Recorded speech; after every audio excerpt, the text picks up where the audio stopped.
I want to be a dance choreographer. What do you want to be?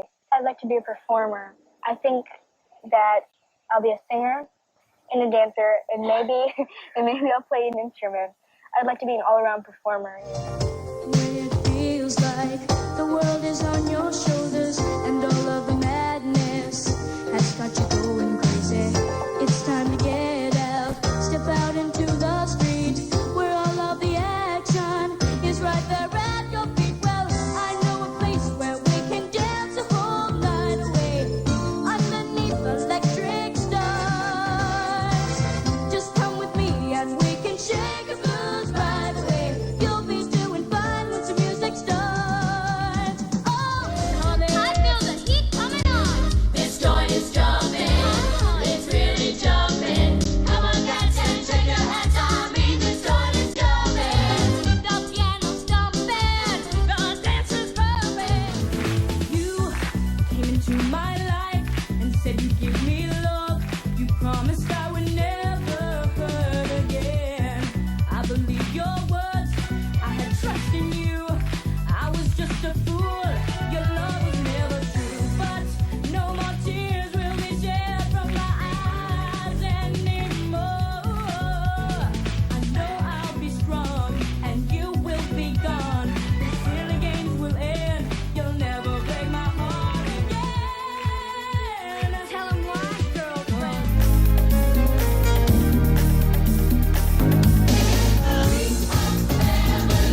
We are family. Get up, everybody, and say, living life is fun and we just begun to get a share of this world's delights. Hopes we have for the future in our closing sign. No, we don't get to friends. Here's what they call our golden rule. Have faith in you and the things you do. You won't go wrong. I know this is a fairy tale. We are family, family. Got my brothers and my sisters with me. Brothers and sisters. We are family. We are family. Get up, everybody, and sing it to me. We are family. We are family. We are family. We are family. We are family. Family.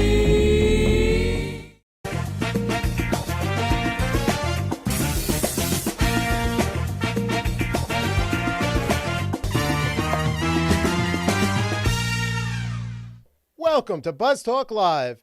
With over 30 years of show business under her belt, from child star to inspirational pop recording artist, my guest tonight is Jennifer McGill. As a Disney star in the late 80s and 90s, Jennifer started a career at the age of 7 and hailed from a small town in Texas. With almost 50 pageant victories at such a young age, it eventually led her to a spot on Disney's Mickey Mouse Club. Today, Jennifer uses her celebrity status as a speaker, worship leader, songwriter, coach, and businesswoman. My God. To inspire young adults. She believes that as long as you are breathing, you can never pass your prime, or purpose. Please chat and welcome Jennifer McGill, the Buzz Talk Live. How you doing, Jennifer? Hey, I'm doing great. Thanks for the fabulous intro. Oh, thank you. You're such a busy woman. Oh my God, it was like this and that, and oh my Lord. You, like I said, you're busy, and you made time to come on Buzz Talk Live, and I really appreciate you doing that. I can't thank you enough. Where are we remoting from tonight? Where are we? Where are we? Like, where am I living right Where now? Yeah. Yes. Where are we? Are we at the beginning of this interview? Like, I'm in Nashville. I am in Nashville. Oh, okay. All right. Nice town. Very nice town. Yes, Music City. Music City, absolutely. So, I tell you, you're my first Mouseketeer on the show, I want to tell you. And I'm really excited about that. You spent 7 years on that show, huh? That's right. I was hired at 10 years old. And Wow. Side story, I was actually first signed to my contract for a movie called Why Because We Like You. It was going to be about the original Mouseketeers, and I was going to play either Darlene or Doreen, depending on how tall I got by the time they started filming. Right. And the writer's strike of the late 80s happened in LA. And so they moved my audition straight to the finals for the series, the new Mickey Mouse Club on the Disney Channel. And so I did the pilot, Really? and then I went all through all 7 seasons. So I was there the entire time. Wow. And I well, I mean, obviously you've seen so many people go in and out of that show. I mean, it was like American Idol. I mean, you got singers Absolutely. and dancers, and I mean performers. Yeah. It's incredible that and all these stars that later became stars, and you became your celebrity status, and you're using that status, and you're using it well. I mean, you still perform, and you're making records, and you're making songs, and you're a businesswoman, and you're very busy, and you're making time for me. That's awesome. Used to wish that I had more kids around me like myself, like ones who were really into performing and singing and dancing and being funny, all that stuff. And then I got my wish in a big way. You're right. There's a lot of big names that came out of that show, and they didn't get talented or awesome after they got famous. They were that great before. And that's why I'm really glad they're out there doing their thing. That's great. The show, we have chats on the show, and it's been blowing up with shout outs. Let me just put a few of them up here. I need my reading glasses. Yeah. What are they saying? Carrie Mudrink. Yes, Mudrink. Carrie is my official #1 fan. Oh, okay. Susan Pels. Let me see. Oh my God, there's so many. They've been, blowing this up here. So a lot of the people that you're seeing, we have Paul, Carrie, and Susan in particular. I'm seeing right now, and you're scrolling. Something that I haven't mentioned before, you were talking about how I'm still performing. Yes. Up until this month, last year, I want to say we started around June, I've been holding a Stage It concert, which is an online virtual platform to raise money for the NAACP, No Kid Hungry, the Pastor's Discipleship Network, because my cousin kind of brought that on my heart, and I thought, okay, I don't know what to do in this climate right now. Like, I didn't know what to do in June. I wanted to do something. Yeah. So I decided, okay, I'm going to go sing a bunch of Mickey Mouse Club and other songs I've done, and I'm going to bring some fans into the chat, and we're going to donate, and we're going to make money. So a lot of these people that you're seeing have shown up every single concert. Is that given right? of their time and their money, and we raised over $3,000 last year for those charities. Wow, in just 6 that's months. awesome. That's awesome, and you got a following, and people love you out there, and it's great that they take the time out of their day and watch you, and that's great. That's great. So getting back to the Mickey Mouse Club, I have to admit I really wasn't a watcher of the show, but in my time, I don't want to give away my time, but it was lent to the older. We'll just leave it at that. The older. Yes, the originals. The originals. Our Okay, OGs, now you're that's dating right. me, Jennifer. What? No, they're just the originals. They don't even want to be called the old Mouseketeers or the older show. They want it's the original shows. Right. Yeah, the OG.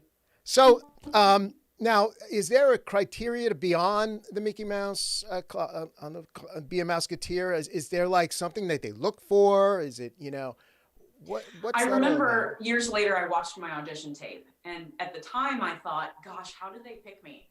Because the stuff that I saw, it wasn't all my big notes. You mentioned pageants. Pageants were like my soccer, right? Like I just wanted to go do my sport, right? So I was all about winning the trophy.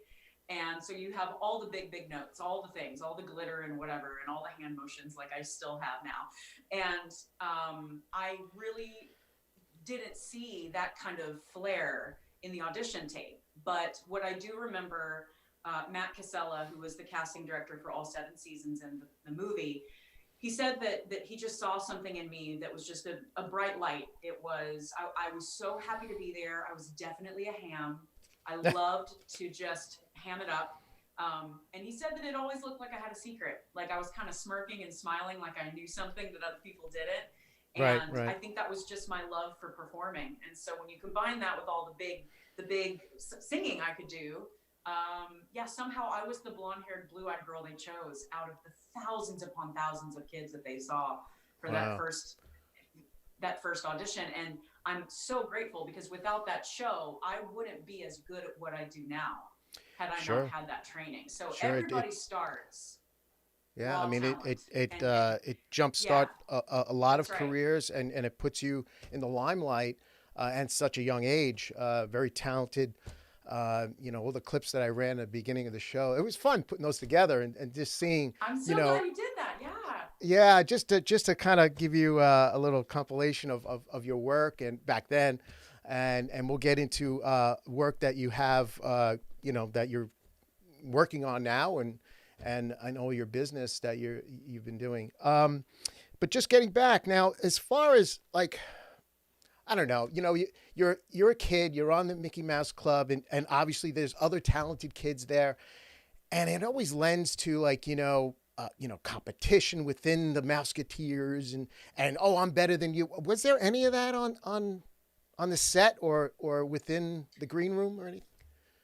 I do think that from time to time, I don't necessarily know if it was a competition, but I do think that it was hard not to compare oneself to someone else that you thought was more beautiful or sang better or just had a completely different set of talents and skills, that it was marvelous to see someone else do what they were so good at. I was really confident in my singing, but I really felt like everything else, I did compare myself a lot. So I can only speak for myself, because there was definitely no knockdown drag out fight I ever saw about, right. I want those boots. No, I want, that dance or whatever. Well, there was acting too, right? I mean, as far as, there was like the little skits that, it was like a Saturday Night Live for kids. Exactly. It really was. And there were no cue cards. So we did 5 shows a week for at least for the first 6 seasons. We did 5 shows a week, and there were no cue cards, and the scripts changed. I mean, every day. And we got those scripts, you could say probably 2 weeks ahead of time, if not earlier. And then every day we'd get different colored pages that we put in the script, and all of a sudden it's a rainbow, and you just keep rememorizing. And sometimes they'll change the line on the set, and you just absorb it and you spit it right back out again. So you have excellent recall. You have absolutely. And I started working with that at 10 years old. That's when that show started filming, 10, 11, and so when you look at then camera blocking, I remember one of my best friends from high school, he pulled me aside at some point and said, I just have to tell you, do you understand what you're doing when you're blocking for a skit or a dance number? And I said, what do you mean? He goes, you have at least 5 cameras on you, and they tell you in what order you should be looking at them during which moment and what steps. And then you just do it. You do it right after they tell you. You do it exactly like they told you. How do you do that? And I just said, well, I was probably in the middle of the show at that point, so I'm probably 14, 15, maybe even 16. And I just said, well, we do it every week. We do it all the time.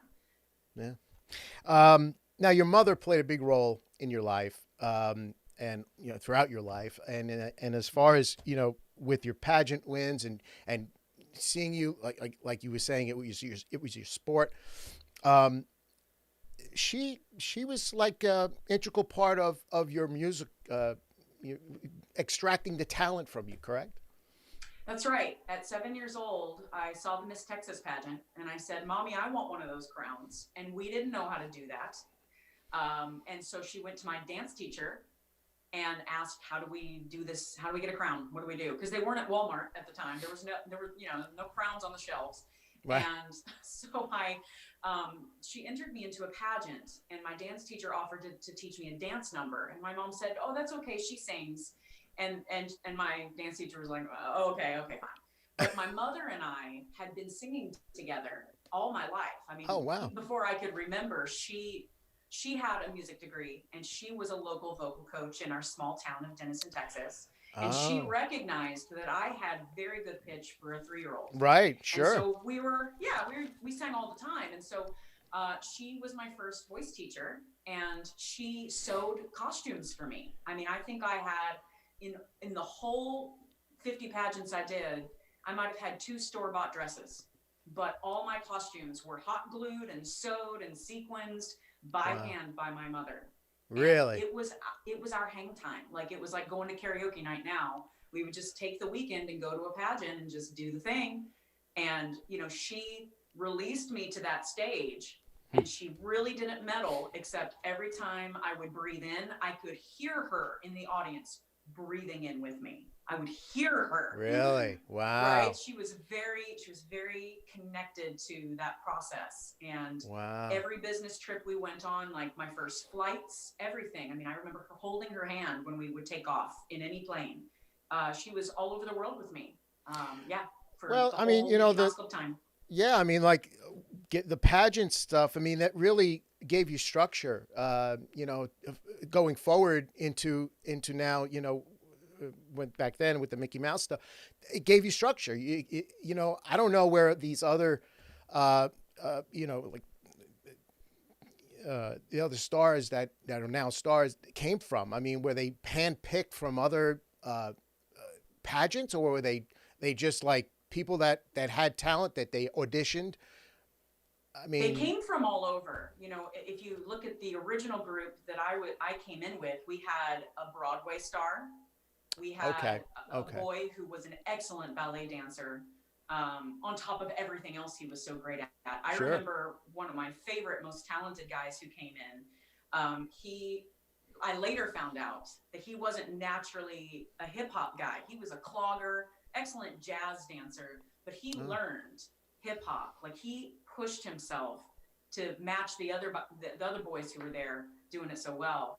That was just who we were. They hired people who were driven to do this kind of work, which was a huge workload. But then if you fast forward to season 6, when Britney Spears came on the show, she was only 12, but they actually waited. They held her for a few years before they brought her on. She was so excellent at such a young age, but she was so young that it wouldn't have made sense, because at the time she came on the show, I was 16 years old and she was 12.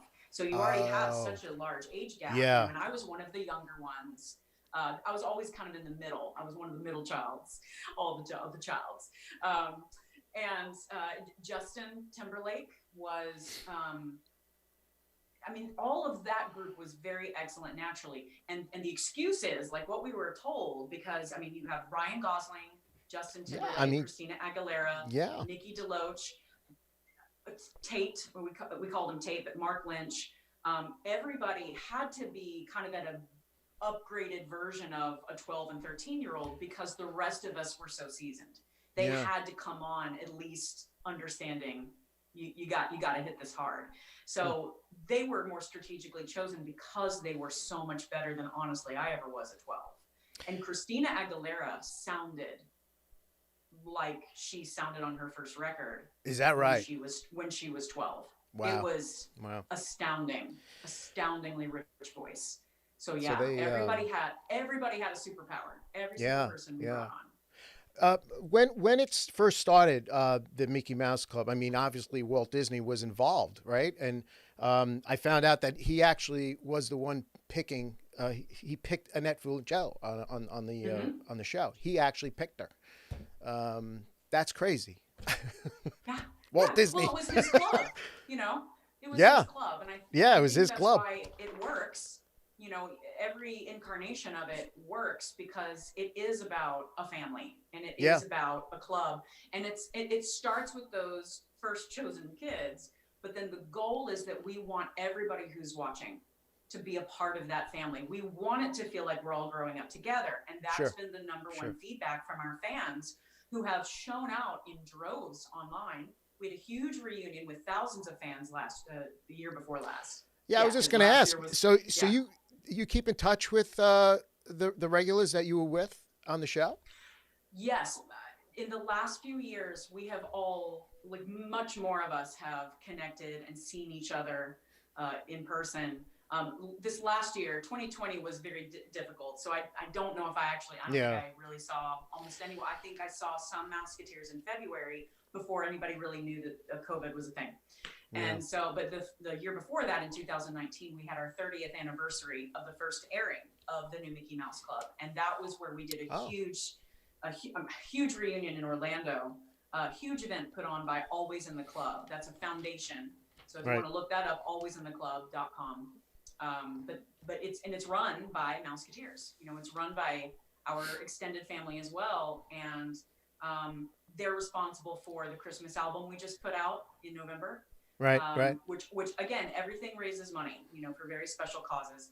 And, you know, they're half the reason why I do still get out there on a mic and sing, because they give me such wonderful blessings of opportunities to get back to our fans who are out there talking to us and absolutely love us, you know, and we love them. There was a celebrity sighting though on the set.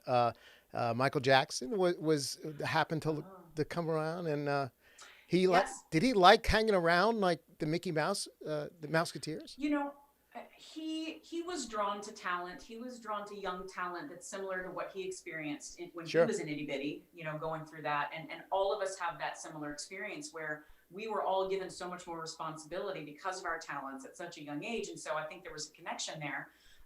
But, you know, I didn't know he was going to be there. No, but it was a surprise. He was coming in, I'm sure, for some other thing. And he really wanted to stop by and say hi, but we were holding a press conference. I'm 11 years old, and we're, you know, running through the stage, waving by to a full house of the press, asking us all these questions about the debut of the show. Right. And we burst through the doors, and there he is. And at 11, he's way much taller than me. Sure. And, you know, I look up at him and I'm astounded. Like, oh, wait, is this guy really the guy I think it is? Like right there, you know? And so somehow I was right in front of him, and he looks down and he takes my hand and he says, "Hi, I'm Michael Jackson." And he just gently shook my hand, and then he just complimented all of us and just said, I'm so glad to be here. I really wanted to just say hi, you know? And that's really all I remember. I either fainted or he moved on, but it was really amazing. And he autographed a picture for us, and then everybody got a copy of that picture. Oh, that's cool. Yeah.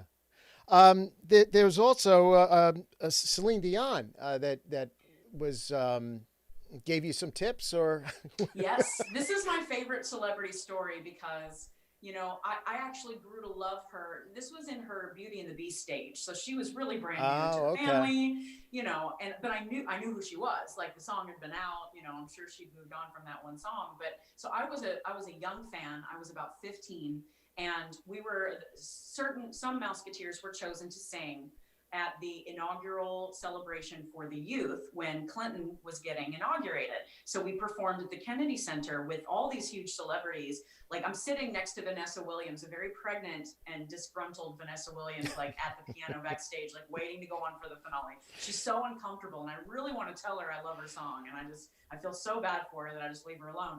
But we got Kenny Loggins, and then like Will Smith is introducing us, and Boyz II Men had an amazing mic check, like all these people around, and I didn't even realize that she's standing right in front of me in this finale line, and we're waiting to go on stage. And I talk to the Mouseketeer girl behind me, and I say, I really hope I remember these lyrics. We just learned this. I hope I get this right. And Celine whips around to me and bends down and says, "You're going to be wonderful." And just pixie, pixie, pixie dust, like just fills me with joy, right? Like, that's what you needed at that point in time. It's right. It's one of my most exciting, like, encouragement moments that I really try to model my own energy on, where I can take a moment and bend down to a young person and say, "You're going to be wonderful." You know, really give them an encouragement from a stranger. And I'm pretty sure she didn't know if I knew who she was. Like, there was no time. We're literally backstage. And just, well, that's what you do backstage. There's no time. You just talk, and you're like, okay, you're going to be great. Go. You're just waiting, you know? And so she was just in line like the rest of us. And then she just whips around, you know? And I will never forget that. That's crazy. That's crazy. Yeah. Oh my God.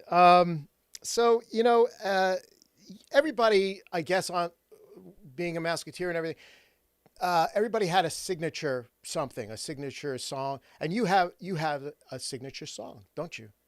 I do. Back then. Around that same time, this is before we call them the new batch, or the young ones came on, where most of the celebrity status came from after.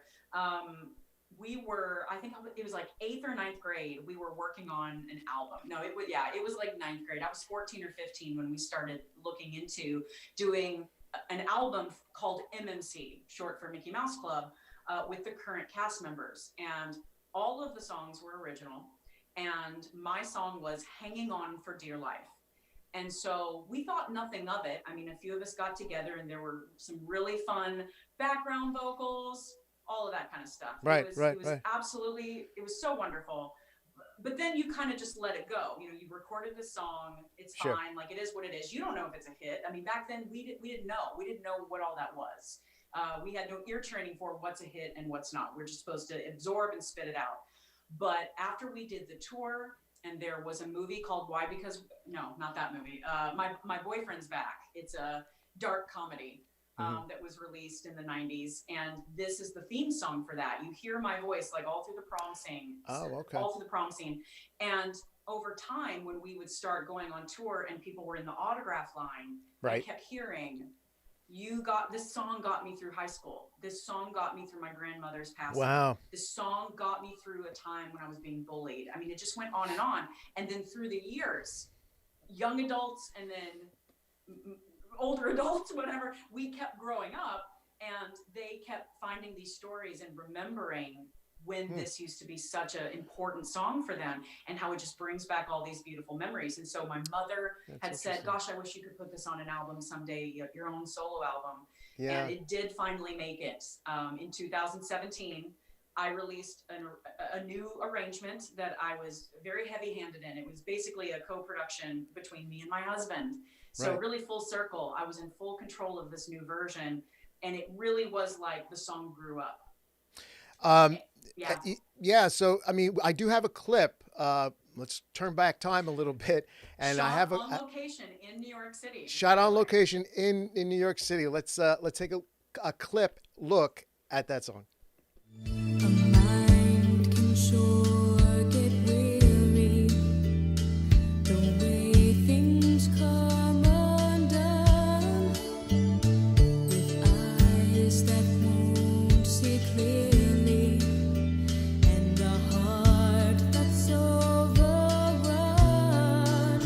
You keep hoping things will get better, that you'll find a way through it all. You must hold on to what you believe when the sky is about to fall. So keep hanging on. The hands of time just keep turning around. There's no telling where you'll find the strength to climb. So just stand your ground all through the night till you can see the light. Keep hanging on for dear life. Wow. That's awesome. That's so What's crazy about looking at that video in your first montage when I'm being interviewed by that young girl, that was probably my first trip to New York that I can remember. My first big trip to New York to film Mouse in the House with a big fan. And I was maybe 12, right? Maybe 12, 13. Well, I came back. That's only 3 years later. I'm 16 in that video. I recorded it when I was You're 15. 16 in that video? Yes. Well, let me tell you, girl. Child stars retain their looks because you look marvelous. You really do. Oh. You look marvelous.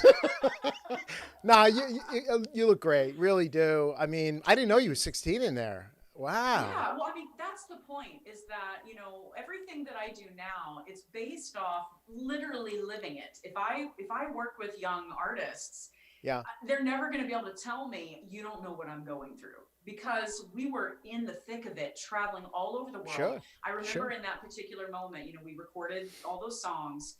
I remember I was reviewing my journal entries for some stuff that I had been writing down a few years ago, and I filmed that video.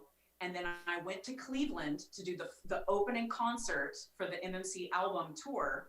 And then we go back to shoot more on the set of the new Mickey Mouse Club. And then in Right. my junior year, which is that year, 16, I'm touring in a USO tour with that album.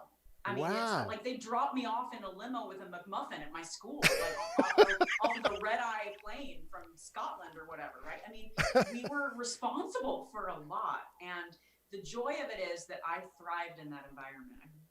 I'm an organized creative. And, you know, I just would have never known what my abilities would have been able to become had I not been stretched so well in a way that I'm really thankful for. You know, you in my opening, I mentioned about your Christian faith and as you know, your journey through Mickey Mouse and your pageant and all that, and now throughout that time and those steps that you took throughout your life leading up to now, did you find you losing your faith and then you had to recapture it, or was there, you know, your mom involved in all that stuff, or had that? Yes, I explain it like, I mean, I was in church and singing and serving in church. The McGills were always in church. There was no one ever in the pews because we were always singing somewhere on the platform somewhere. That's great. Yeah. Or teaching something or whatever we were doing. And we were all musical. So I was always in church, and how I explain it is, you know, we were very well educated in my church, but there was something that I had not figured out or spent enough time focusing on, or had not maybe been pointed towards beyond just praying. There's this relationship thing with God, with all of that. And I just missed it. And my mother passed when I was 24. And so that's almost 20 years ago. And because she was really my rock, right. I believe that I had put a lot of relationship, like spiritual relationship, into my mother versus beyond her. And long story short, when she left this world, I had a huge identity crisis. Sure. And I didn't know how to go to God. I just, you know, long story short, didn't know how to do it. And so I just started letting it go. I just didn't pursue God. And what happened in that same time frame was that was just a really difficult spiral, because I was struggling with everyone I was saying hi to was becoming famous. Even people not on the show, like Joey Fatone from NSYNC. We went to prom together. He's famous. Like, hi, shake my hand and you're going to be famous. Like, if you know me, you're going to go be famous. And it was such a weird, bittersweet situation, because I loved all these people very much. Yeah. But I wanted to be there too. You know, I wanted to continue what I'd been doing for all my life. Sure. And, you know, it was just a bad timing. You know, how I looked and how tall I was, how old I was. Believe it or not, I was a little too tall. I was a little too old and a little too smart at 21 to fit into the bubblegum pop movement. And that's, you know, it's a business, right? And it's unfortunate I was that, taking you know, it personally. Yeah. You know? Yeah. And so that was my problem, was I felt like, gosh, you know, why was I made this way? Why was I made with all this talent? And then I'm not going to be allowed to continue, right? The gatekeepers were keeping me away. And I just decided to give up on that whole spiritual exploration. And it really, it could have, I mean, I was okay with just being done with the world. Right. You know, I really gave up. And the good news is I didn't live like that very long. Once I hit rock bottom, I knew I needed to push the reset button. And I knew, whether I was taught this or not, my heart knew where to go. And so that's where I just started literally adulting with God. I had to do it all over again, but in the Jennifer way. I needed to know God. I needed to know that spirituality on a personal level. And so because I started with that versus reading or, you know, boom, boom, boom, you know, this is what it says, it's like that. Right. And I really focused on Jesus and all that, you know, it was a game changer. And well, you rediscovered yourself and you used your music to do that. I did. I remember saying, you know, I'm okay if I never sing again, as long as you're the center of my life. You need to show me where you want me to be and how you want to use me. But what's so great about that is music is a part of everything that I do now. You know, when I gave it back to the creator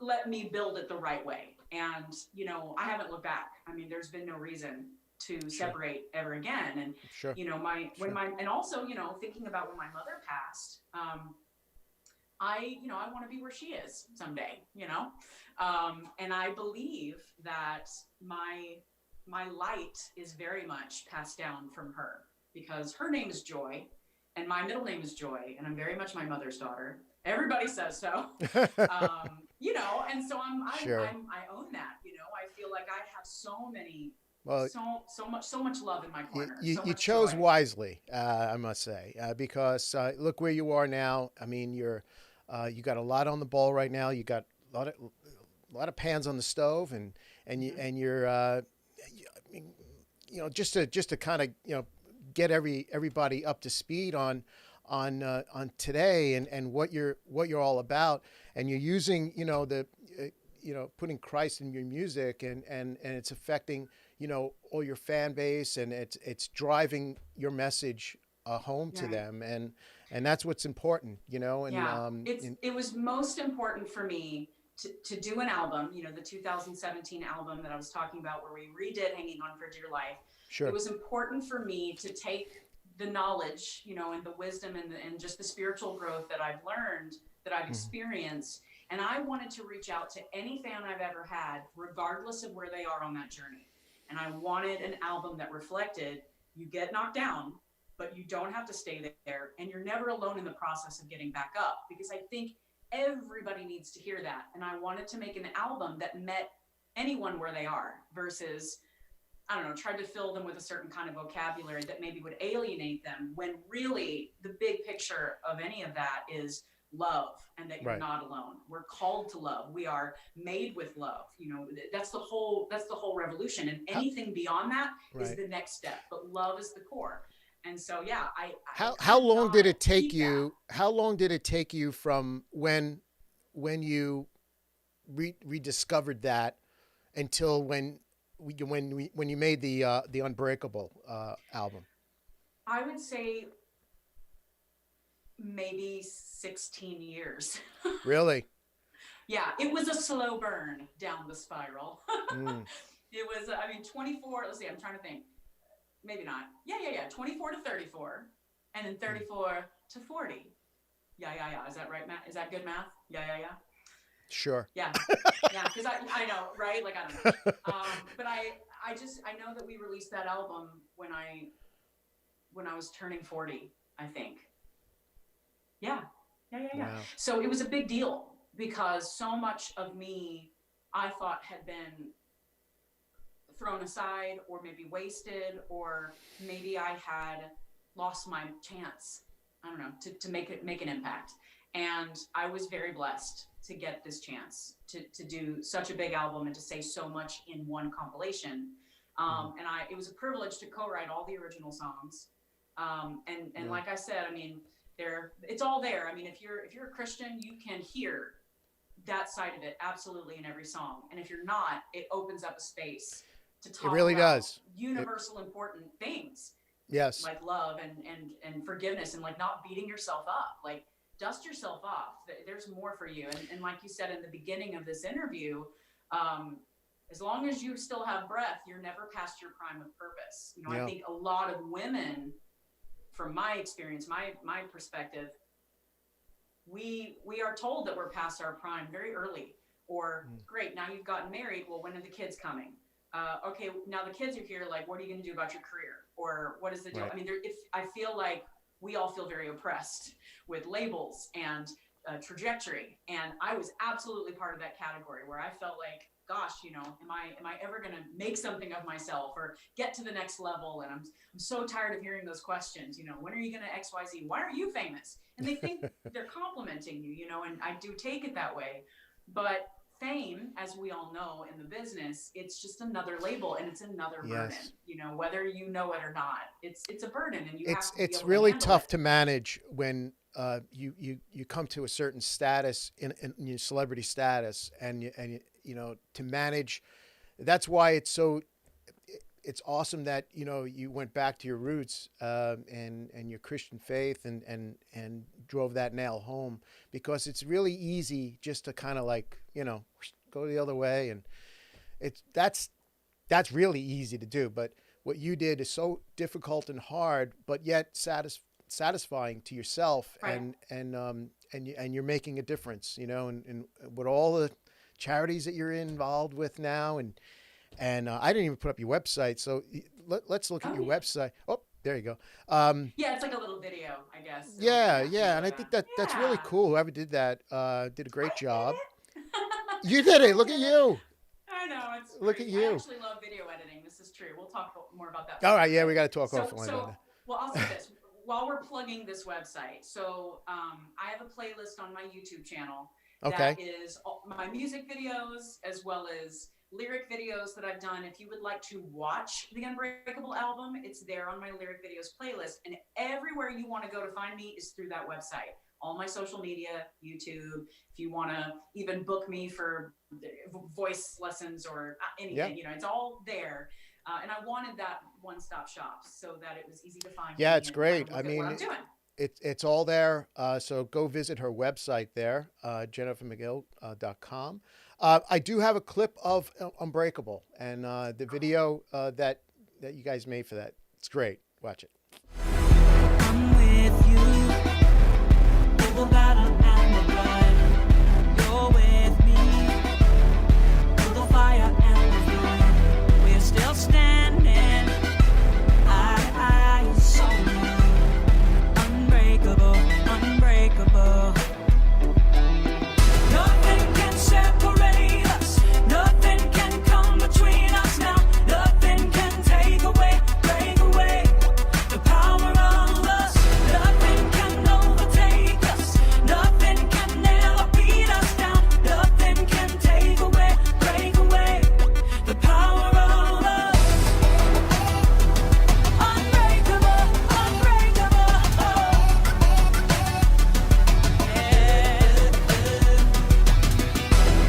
I know you, right beside you all the way. I go to wherever you say.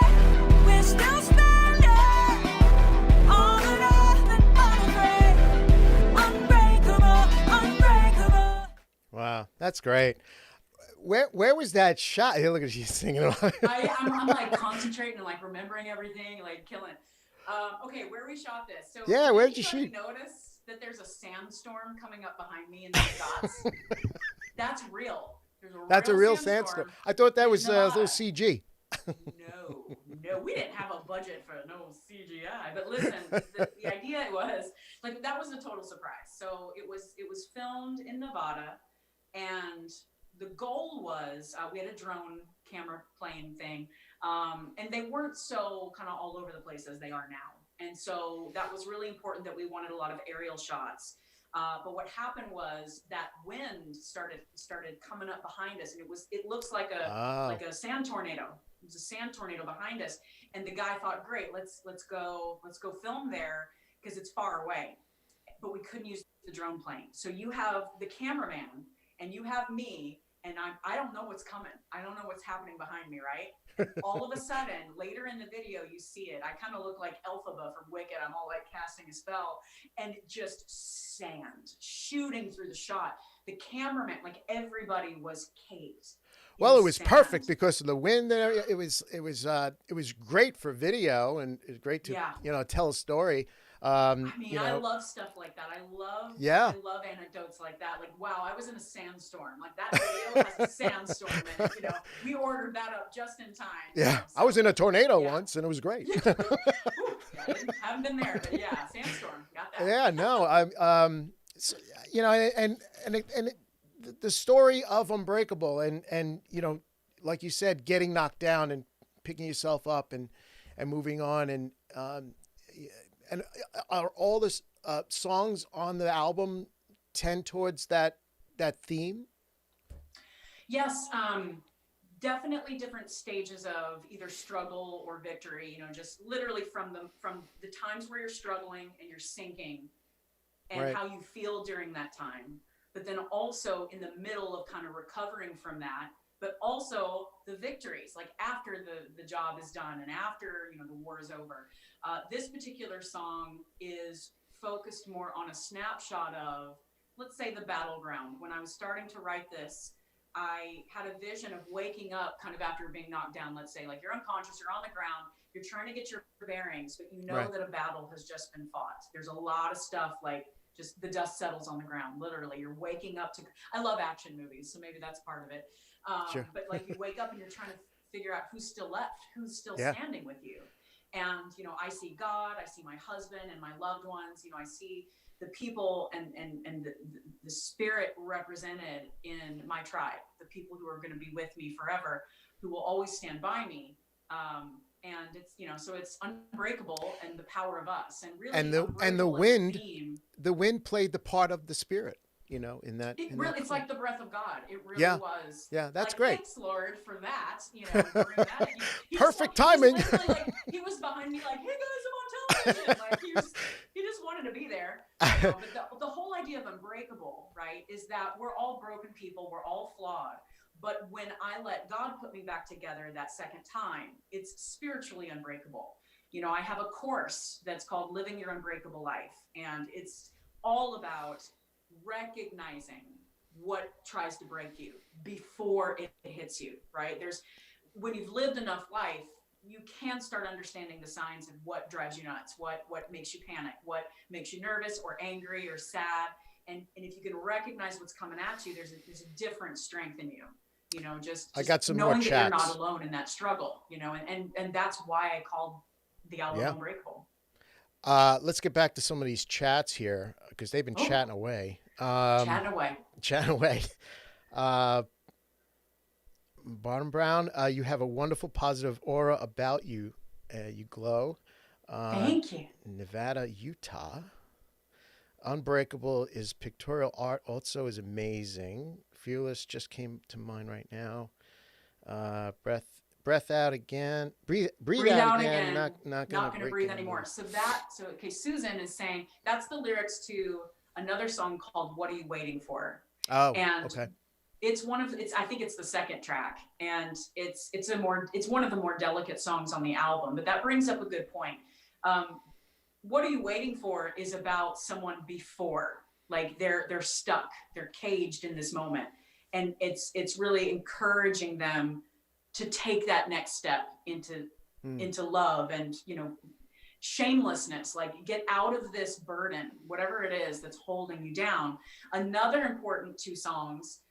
One is like a love letter written to my 12-year-old self, because even though I loved being on the Mickey Mouse Club, I had a lot of like personal anxiety about social stuff and what I look like versus what other people look like. I did have a lot of anxiety, and that song, it could have come out of my mother's mouth as well. You know, it was written after she passed, but What I Know Now is what that one is called. What I Know Now. And then there's a few more that are like that, where I try to speak to that young, scared little person that can live in us each.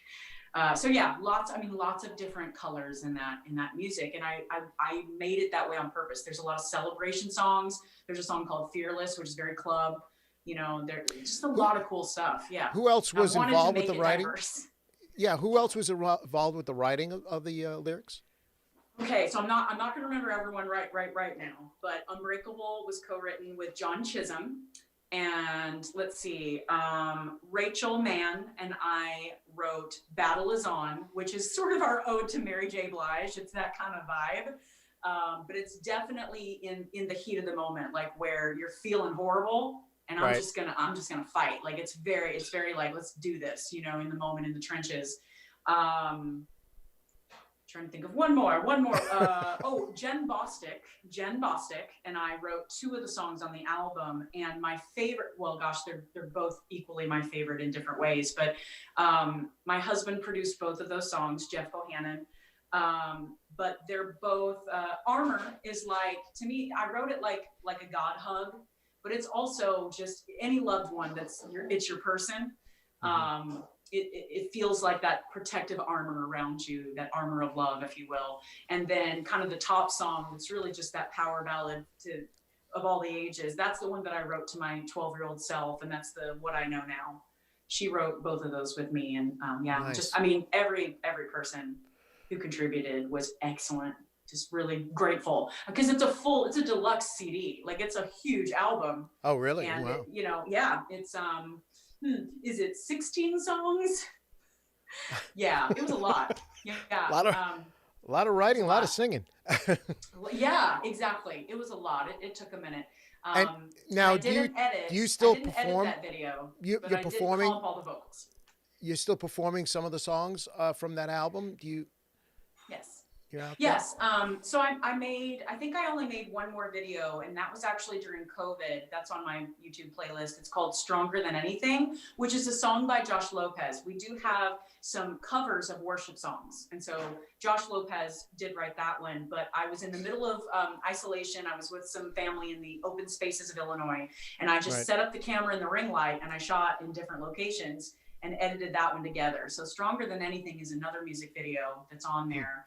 But everything, all the originals I co-wrote. That is right. Did I answer your question? Yeah, sure. Your business involvement with now coming now to present day is now all of what you've learned and throughout your childhood and your singing and your writing, and it all now has come into the focus, and you're involved. You're you're president of is it PCG? Yes, online. Yes. So PCG Artist Development is the home company, and PCG stands for Premier Career Guidance. And it was originally started, its co-founders are Bernard and Molly Porter, and we're all in Nashville. But they really had a heart for young artists, like some of my co-Mouseketeers who went on to do some big things.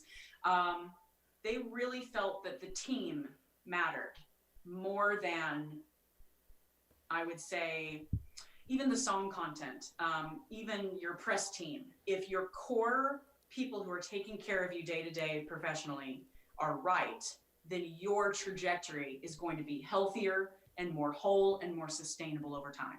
And they wanted to make that more available to young up and coming artists. And so then when I joined a few years ago, I joined as a coach. We call them providers. I was a live performance provider. And I also became an executive pretty quickly because they realized that I was one of those kids. I was someone who had lived what they had wanted to impact in future generations. And now, as of last year, I manage their online content for PCG Online. And basically what that means is I just make sure that we have all of our services, all of our classes and sessions. Everything is just a few clicks away. That's really kind of where I spend most of my time, taking people through that, just making sure that everyone is connected the way they need to be, and also inventing the next session we need to put onto this site so that everybody can read about it and familiarize themselves with everything we offer. So yes, PCG Online is a very important branch to how we do daily business with our clients. So learning, developing talent. So are you working mostly with young adults? Mostly with everywhere. I want to say right now our youngest may be 12. Oh, wow. Okay. And some of our youngest have included Ashley Marina, who was on The Voice this last season, and she presented a song that she co-wrote with one of our songwriting providers, and it went viral. And now she has this blooming career, because she had the right stuff at the right time, and she didn't lose her cool. It wasn't The Voice. I'm sorry. It was America's Got Talent. Oh, America's Got Talent. Simon. I remember Simon was there. Yeah. I hope that's the show he's on. Yeah. I love The Voice, so I always go to that one. But America's Got Talent, it has such a diverse collection of people. And to have this young girl, who I want to say at the time she was 12, do so well after we've worked with her. And, I couldn't have been more proud at how she handled all coaching, that. She's known mentoring at 13. Yeah. So coaching services that you provide, coaching, mentoring, you got these talented individuals that come in and, they don't know how to act as far as, media services, to speak in front of the media and know as far as what to say, how to say it, and present themselves well. I mean, they have the talent, they got the raw talent, and now you're just molding them and shaping them so you That's can right. Yeah, we first get out there. started with, the premier part of PCG was that we started with tuition-based programs that, kept us a small but mighty tribe. We wanted to make sure that we were able to focus on who we needed to focus on, who had all the right ingredients to Right. really work and go the distance. And then we opened it up to, with PCG Online, now we have, in a way, an a la carte menu where after you subscribe, there are plenty of things that are at your fingertips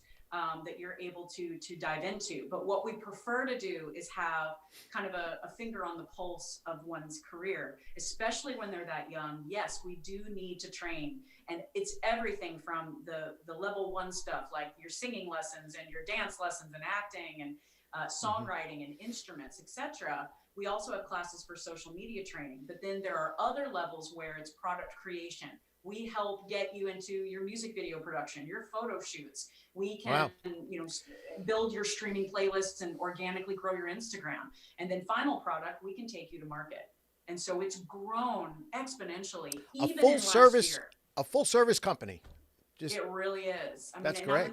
I'm in love with what we do for people because of the artists that you're seeing right now on the screen. Every single one of these people I've trained with live performance. They've gone through many of our programs, and again, it's that they're never alone. That's the thing, that they have people who really care about them from the inside out, making sure that they're okay on their journey, and educating the families as well, of course. How many students do you take at one time? Our core students, and really their clients, because we always train them to be their own business. They're artists. We work for them. But yes, I do feel like they're students because I'm always wanting to teach people. My mother taught people. My father teaches people. That's just how it is. But yeah, our core group is about 20, like full-time clients. And then we have, countless people who come through the site and take part in our services. Sure. Wow. That's great. And that's not all. You're right. Also, and that's not all. And you and your husband have created another company called, and I love this one, Milestone Memories. Melodies. Milestone Melodies. And tell us about this. Is awesome. Tell us about this. Well, it definitely has to do with memories, for sure. And the idea is, now this was my husband's brainchild. He thought about, what if there was a way that you could have a gift that serves where other gifts cannot, such as you don't have to put it on a shelf and dust it off. You don't have to pack it away. It'll never get old because it's filled with personal memories. And so what we provide a client is a customized song to original music if they desire. And it's a song that commemorates, let's say, their daughter's wedding, or a baby's first birthday, or someone's 40th birthday, or a 25th anniversary, whatever. Even commemorating someone who's passed. And we ask for a lot of input from the client about, like, just tell us about your loved one. Just tell us about them. And then our expert songwriters create the song with very personalized lyrics based on what everyone has told us about the loved one. And then if they choose the video option, we put together all of their memories, any pictures and videos, anything they want us to add. And I create an original artsy concoction of, whatever their style is, to commemorate. So you have this, it's like a music video, so you have your original song, really cool. Which is a beautiful gift that, again, you can carry all of this on your phone. You can have a watch party on social media where everybody can celebrate someone, even if we're still in a time of isolation, or if someone's all the way around the world. You can watch something at the same time with your family to commemorate a loved one, to celebrate a new life.